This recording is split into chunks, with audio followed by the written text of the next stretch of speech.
आखिरकार ईरान पर हमला हुआ कैसे? ये बहुत ही सोची समझी टेक्निक है जो इन लोगों ने बोला और इसका नाम है टाइम ऑन टारगेट।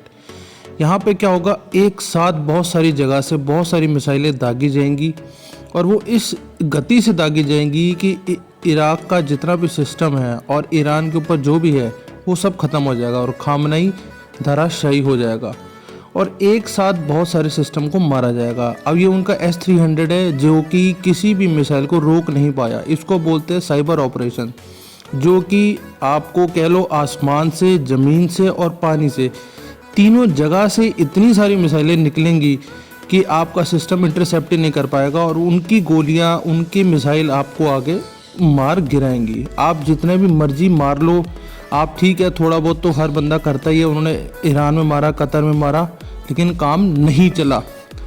अब ये सारा काम शुरू कैसे होता है? जब इजराइल, US दोनों मिलके ईरान की तरफ हमला बोलते हैं, जिसका नाम था रोर ऑफ लॉइन। तो ये बहुत ही सोची समझी रणनीति है जिसके अंदर कि सारा काम हुआ और ये बहुत ही मैसेज बिल्कुल क्लियर था कि भैया करना क्या चाह रहे, करना चाह रहे हैं कि खामनेई का खात्मा। ये कोई डराना नहीं था, ये बात नहीं करनी थी, पर इसे अल्टीमेटली ख़त्म ही करना था और इसके लिए ये पूरा का पूरा जो प्रोसेस है वो चालू किया गया। हम लोग बड़े दिनों से सुन रहे थे कि यहाँ पे इकट्ठा हो रहे हैं। ये उनका मेन ऑफिस है, डिस्ट्रिक्ट ऑफिस, ये उनके साथ में स्ट्रीट्स लगते हैं और यहीं पे ये एक पूरा एक कह लो एक तरीके की पूरी सिस्टम जो है उनका यहीं बैठा हुआ गवर्नमेंट का, और यहीं पे खामनेई छुपा हुआ था या बैठा हुआ था। तो इन्हें पता था कि अगर हम यहाँ से स्ट्राइक करेंगे तो यही उनका एक ऐसा एरिया है जहाँ पे वो बैठता है या छुपता है, जो भी उनका सिस्टम है, खामनेई यहीं पे ही मिलेगा और यहीं से उसको धर दबोचा जाएगा और इस तरीके से वार करेंगे कि उसका बचने का कोई भी सिस्टम या कोई भी उसकी कह लो कि काम नहीं आएगा। और आखिरकार उसकी बॉडी मिली और ये सब कुछ ख़त्म हुआ। लेकिन अभी हम ये कह दें कि वॉर ख़त्म हो गई है, ऐसा कुछ भी नहीं है, क्योंकि ईरान ने अपने आप को इतना ज़्यादा सक्षम कर लिया था कि उसके पास भी बहुत सारी बैलिस्टिक मिसाइलें हैं। सबसे पहले कहाँ से शुरू हुआ? कारस से शुरू हुआ, जो उनका एक मेन शहर है। उसके बाद तेहरान उसका जो बेसिकली कैपिटल सिटी है, वहाँ पे हुआ ये सारा। उसके बाद QDM के ऊपर हमला बोला गया। ये चलता रहा। इसके बाद अब जब सब कुछ उन्होंने देख लिया, बड़े बड़े उन्होंने बंकर दबा लिए और ये सब कुछ कर लिया, फिर करम शाह के ऊपर हमले किए गए। तो एक तरीके से उनका जितना भी सिस्टम था वो सारा का सारा धराशायी करा। यही इनकी लॉन्च साइट थी और अब जो रह गया वो इस्फहान रह गया था, जहाँ से उन लोगों ने आगे की कार्रवाई शुरू करी, या कह लो जहाँ से इनके पास लॉन्च पैड्स ये थे। तो एक साथ इतनी सारी जगह पे हमला किया गया कि वो समझ ही नहीं पाए। अमेरिका इधर से, आपको पता है कि अमेरिका उधर से आ चुका था, इजराइल इनके साथ ही लगता है, सामने इजराइल लगा हुआ है और ये इनके वॉरफेयर हैं, ये अमेरिका का वॉरफेयर है सारा।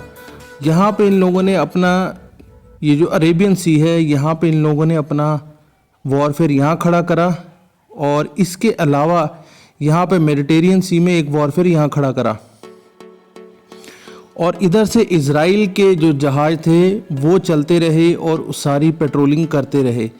अब इनका क्या था धावा, एक साथ धावा बोलना है, इजराइल भी धावा बोलेगा, इधर से इसके जो 2 जहाज़ आए हैं वो भी धावा बोलेंगे। तो सिंक्रोनाइजेशन इस तरीके की होनी चाहिए कि सब कुछ एक साथ ही बजे। मतलब अगर एक गोला पीछे से आए, आगे से आए, वो सारे गोले एक साथ जाके फटे, क्योंकि जो रडार सिस्टम है वो तभी काम करेगा जब वो एक एक करके पकड़ेगा। लेकिन जब उसके ऊपर पूरी बौछार हो जाएगी तो रडार सिस्टम काम करना बंद कर देगा, या कह लो कंफ्यूज हो जाएगा, इतना रोक ही नहीं पाएगा। एक साथ 5 से 6 शहरों के ऊपर जब इतनी ज़्यादा बम्बार्डमेंट होगी तो रडार सिस्टम जो मर्जी, जैसा मर्जी रडार सिस्टम हो, हवा से, पानी से, स्पेस से, सब जगह से जब आपके पास बम गोले जाएंगे तो आप कुछ नहीं कर पाएंगे, जो मर्जी हो जाए। ईरान का रडार सिस्टम काम ही नहीं कर पाया। क्यों?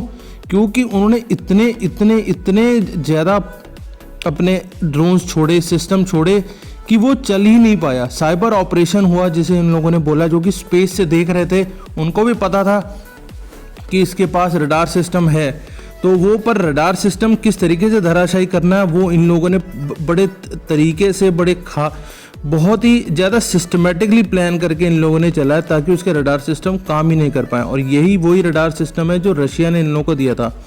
कम से कम 160 छोटे छोटे ड्रोन छोड़े गए जो कि लगे कि प्लेन्स आ रहे हैं, और वो उसको इंटरसेप्ट ही नहीं कर पाया, क्योंकि 160 जब जाएंगे प्लेन्स और साथ में एक्चुअल प्लेन जब निकलेंगे F-16 F-15 वाले, तो वो कुछ कर ही नहीं पाएगी रडार, क्योंकि रडार की अपनी एक क्षमता है, वो कितनों को एक साथ मार लेगी, बहुत सारों को मार लेगी, लेकिन 100-200 एक साथ रडार के ऊपर हमला करेंगे और इधर से आपके F-16 जैसे एंटी रेडिएशन गाइडेड मिसाइल जाएंगी तो आपकी रडार कुछ नहीं कर पाएगी, वो कह लो वो धराशायी हो जाएगी।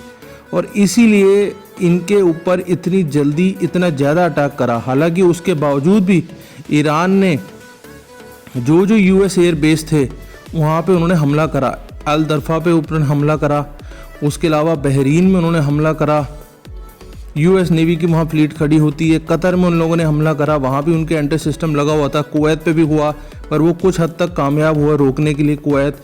और इधर से जो इजराइल था, इजराइल ने भी हमला, इजराइल के ऊपर तो हमला होना ही था क्योंकि उसकी तरफ से उनको बहुत कुछ रिटेलिएशन हो रही थी। तो ये सारी चीज़ें चल रही थी। अब इसके अंदर बहुत कुछ आगे देखने वाला है।